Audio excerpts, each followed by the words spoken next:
Grand Matin Sud Radio.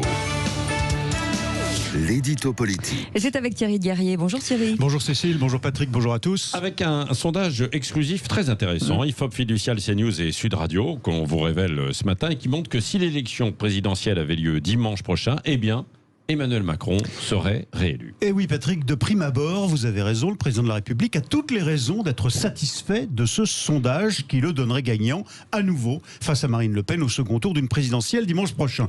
Mais si on regarde de plus près les trois principaux enseignements de cette enquête, IFOP Fiducial pour Sud Radio, on découvre que ce n'est pas aussi simple qu'il y paraît, à commencer par le rapport des forces au premier tour. Oui, un rapport de force qui indique effectivement un choc frontal Le Pen-Macron.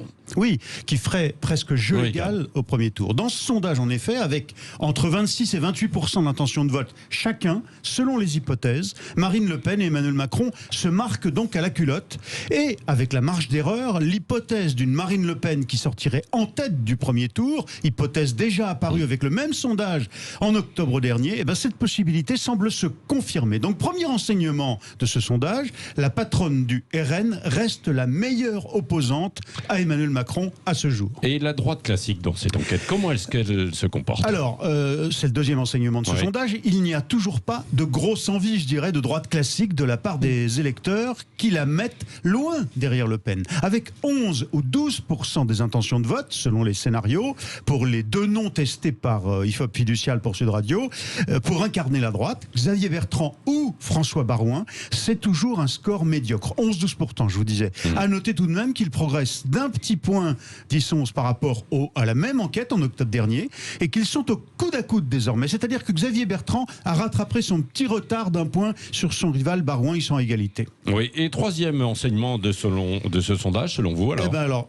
c'est ce qu'il dit, ce sondage du second tour qui est intéressant, s'il avait lieu ce second tour dimanche. Certes, comme en octobre, Macron l'emporterait sur Le Pen avec 5 points de majorité, 55 pour le président sortant contre 45 à la chef de l'extrême droite, mais ce n'est pas glorieux.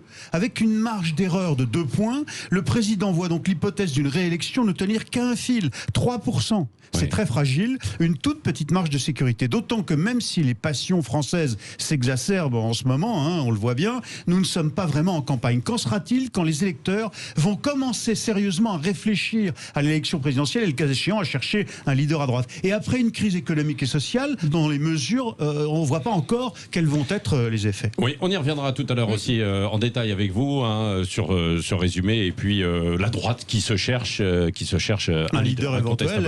Petit déjeuner de l'actualité tout à l'heure. Oui, absolument. Tiens donc. Providentiel. On va poser la question à François-Xavier Bellamy aussi dans 10 minutes, maintenant qu'il sera notre invité.